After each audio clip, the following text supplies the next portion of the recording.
দিনহাটায় তৃণমূল কর্মীকে লক্ষ্য করে গুলি চালানোর অভিযোগ। গুলিবিদ্ধ মিঠুন রাজভর তৃণমূল পঞ্চায়েত সমিতির প্রাক্তন কর্মাধ্যক্ষ। সন্ধ্যে 8:30 নাগাদ বাড়ির সামনে তাকে লক্ষ্য করে গুলি চালায় দুষ্কৃতীরা। গুলিবিদ্ধ তৃণমূল কর্মী কোচবিহারের বেসরকারি হাসপাতালে ভর্তি রয়েছে। তৃণমূল কর্মীর গলায় এবং গালে 2টি গুলি লাগে।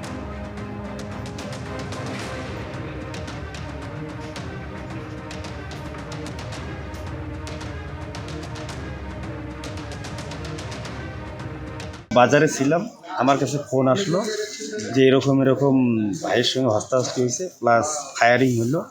পরে আমাকে একজন ফোন করলো এরকম ঘটনা। পরে দিনহাটা হসপিটালে আমি গেলাম। পরে ওইখান থেকে ডাক্তার রিফার করলো, কুচবিহার, ওকে নিয়ে এখানে আসলাম। একটা গুলি এখানে লাগছে আর একটা গুলি এখানে। পিছনে কোনো শত্রুতা বা পার্টিগত? এখন তো আমি কিছু এইসব বলতে পারবো না, তার কারণ আমার 2 ভাই, ও আলাদা বাড়িতে থাকে, আমরা আলাদা বাড়িতে থাকি, মানে 1 কিলোমিটার ডিস্টেন্স আছে।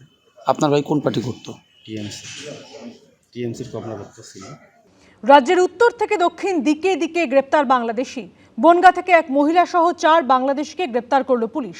আর এদিকে জলপাইগুড়িতে পুলিশের জালে পড়ল 2 মহিলা বাংলাদেশি অনুপ্রবেশকারী। আর এরই মধ্যে আবার বেআইনিভাবে সীমান্ত পেরিয়ে ত্রিপুরা এসে ধরা পড়ল বাংলাদেশি হিন্দু যুবক। এ রাজ্যে এসআইআর পর্বের মধ্যেই ধরা পড়ছে ভারতে অনুপ্রবেশকারী বাংলাদেশিরা।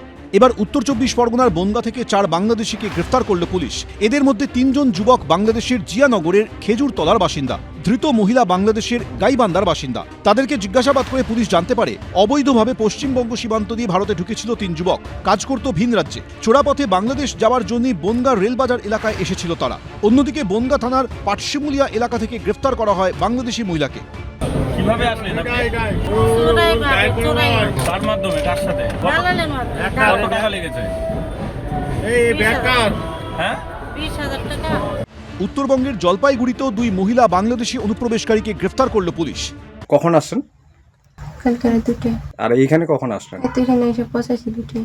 রাত 2টায়? তার মানে আজকে সারাদিন এখানেই ছিলেন? শুধুমাত্র এ রাজ্যেই নয়, বাংলাদেশ সীমান্ত লাগোয়া ত্রিপুরাতেও গ্রেফতার করা হয়েছে অনুপ্রবেশকারী বাংলাদেশিকে। ধৃতের নাম পঞ্চচন্দ্র দাস, বাংলাদেশের ব্রাহ্মণবাড়িয়া নাসেরনগর থানা এলাকার বাসিন্দা। গত 2 মাস ধরে আগরতলার সেলুনে কাজ করছিল এই অনুপ্রবেশকারী বাংলাদেশি। বাংলাদেশে অশান্তির আবহে ত্রিপুরার খোয়াই দিয়ে অবৈধভাবে ভারতে ঢোকেন বছর 35-এর এই যুবক। কারণ বাংলাদেশের পরিস্থিতি খুব খারাপ, ঘরে বাড়ি ভেঙে লাগছে, এর জন্য আমি ইন্ডিয়া চলে আসছি। আমি নিজে সেট হলে তারপরে ফ্যামিলি নিয়ে আসবো, থাকলে ইন্ডিয়াতে থাকবো, বাংলাদেশে যাব না। একদিকে অনুপ্রবেশকারী ইস্যুতে রোদ চড়ছে বাগবিতণ্ডার পারদ, অন্যদিকে দিকে দিকে গ্রেফতার হচ্ছে বাংলাদেশি অনুপ্রবেশকারীরা। সমীরণ পাল, রাজা চট্টোপাধ্যায়, প্রসেনজিৎ সাহা, এবিপি আনন্দ। সোমবার ঘোষণা, মঙ্গলবার বাতিল। বালিগঞ্জের প্রার্থী হিসাবে নিশা চট্টোপাধ্যায়ের নাম বাতিল করলেন হুমায়ুন কবির। প্রার্থী হওয়ার পর ভাইরাল হতে থাকে নিশার বিভিন্ন ছবি ও ভিডিও। আর এরপরই তাকে সরিয়ে দেওয়ার সিদ্ধান্ত নিলেন হুমায়ুন কবির। অন্যদিকে মানহানির মামলার হুঁশিয়ারি দিলেন নিশা।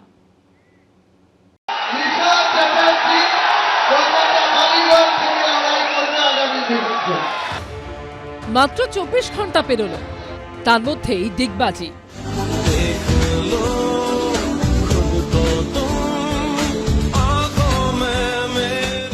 সোমবার নতুন দল গঠন করে সেই মঞ্চ থেকেই বালিগঞ্জের প্রার্থীর নাম ঘোষণা করেছিলেন তৃণমূলের সাসপেন্ডেড নেতা হুমায়ুন কবির। মঙ্গলবারই সেই প্রার্থীর নাম বাতিল করলেন ভরতপুরের বিধায়ক।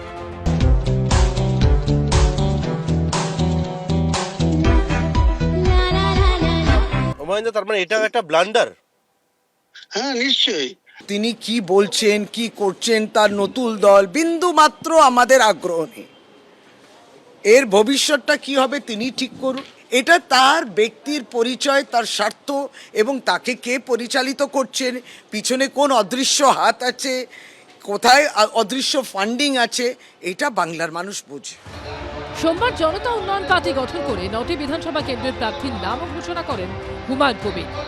তার মধ্যে কলকাতার একটি মাত্র কেন্দ্রের প্রার্থীর নাম ঘোষণা করেন, সেটি হচ্ছে বালিগঞ্জ কেন্দ্র। প্রার্থী হিসেবে নিশা চট্টোপাধ্যায়ের নাম ঘোষণা করেন তিনি। আগামী বিধানসভা নির্বাচনে আমাদের দলীয় পতাকা বা সিম্বল নিয়ে লড়াই করবেন কলকাতা বালিগঞ্জ কেন্দ্রে, যেখানে বাবুল সুপ্রিয় প্রার্থী আছে, নিশা চ্যাটার্জি। এরপরই সোশ্যাল মিডিয়ায় দেওয়া নিশা চট্টোপাধ্যায়ের বিভিন্ন ছবি ও ভিডিও ভাইরাল হতে থাকে, যা নিয়ে শুরু হয় বিতর্ক। তারপরই বালিগঞ্জ কেন্দ্র থেকে নিশার নাম সরিয়ে নেন হুমায়ুন কবির। আমার জানা ছিল না উনি একজন সেলিব্রিটি, এটাই জানতাম। কিন্তু প্রার্থী ডিক্লেয়ার করার আধ ঘন্টার মধ্যেই টিএমসির বিভিন্ন যে আইটি সেল বা বিভিন্ন রকম অনলাইনে যেসব ফেসবুকে তেনার কিছু ছবি ভাইরাল হয়েছে, তাতে আমার মনে হয়েছে যে আমার শুরুটা এই ধরনের কোনো ব্যক্তিকে বিধানসভার মতো পবিত্র জায়গায় পাঠানোর জন্য বা আইন প্রণয়নকারী সদস্য হিসাবে পাঠানোর জন্য মানুষ আমাকে ভুল বুঝতে পারে। তাই আমি সেটা 24 ঘন্টা যেতে না যেতেই রাত্রেই সিদ্ধান্ত নিয়েছি যে এটাকে প্রার্থী রূপে রাখবো না। নিশা চট্টোপাধ্যায়ের নাম বাতিলের পর বালিগঞ্জের সংখ্যালঘু সম্প্রদায়ের কাউকে প্রার্থী করবেন বলে জানিয়েছেন হুমায়ুন কবির। আমি এক সপ্তাহের মধ্যে বালিগঞ্জের কোনো একজন মুসলিমকে প্রার্থী হিসাবে তুলে ধরব। ওখানে আমি খোঁজ নিয়ে দেখেছি যে বালিগঞ্জে প্রায় 50-50% কাছাকাছি মাইনরিটি ভোটার আছে। এই প্রেক্ষাপটে হুমায়ুনের আক্রমণের পাল্টা জবাব দিয়েছেন নিশা। একটা বাঙালি মেয়ের ওপর দিয়ে তোমরা এখন একটা মুসলিম সমাজ চালিয়ে দিচ্ছে আমাকে, মানে আমাকে এমন করলো যে আমি আপও হলো আমি ডাউনও হলাম। এটার মানেটা কি আমি তো এটাই জানতে চাই। আমি চাচার কাছে এটাই জানতে চাইবো আমার ভুলটা কি ছিল। আমার যদি এটাই ভুল ছিল তাহলে তো আপনার দেখে শুনে আপনার তো এত মানে সংগঠন আছে, এত মানুষ আছে, তো নিশ্চয়ই আমার নাম যখন নিয়েছেন আপনি তো কিছু দেখে তো নিয়েছিলেন। সেই দেখাটার পর সেই দেখা কোথায় গেল? তার জন্য আমি মানহানি মামলা করব। আর আমার আমি যা ট্রোল হচ্ছি, আমি যা সাফার হচ্ছি, তার জন্য যদি আমার কিছু করে ফেলি বা কিছু যদি আমার মা বাবা বা ফ্যামিলির কিছু হয়ে যায় তাহলে সেটা দায়ী কে নেবে? প্রার্থী চলে গেল, প্রার্থী বদল, এখন বলছেন নাকি ওকে কে নিয়ে এসেছিল। মানে কি এটা? এটা সিরিয়াস রাজনীতির জায়গা। কোনো ব্যক্তি একটা দল করতে চলেছে, আমার কাছে অমুককে নিয়ে এসেছিল, আমি ক্যান্ডিডেট করে ফেলেছিলাম, কি আর কি হচ্ছে? এটা একটা পলিটিক্যাল কমেডিতে পরিণত হয়েছে গোটা জিনিসটা। প্রস্তাবিত বাবরি মসজিদের শিলান্যাসের দিন সৌদি আরব থেকে ধর্মগুরু আসার কথা থাকলেও সেরকম কেউ আসেননি। এমনকি হুমায়ুন কবিরের নিরাপত্তারক্ষীদের হায়দ্রাবাদ থেকে আসার কথা থাকলেও পাঠানো হয়েছিল স্থানীয় নিরাপত্তারক্ষী। এবার নতুন দলের যাত্রার শুরুতে প্রার্থী নিয়েও ধাক্কা খেলেন ভরতপুরের বিধায়ক।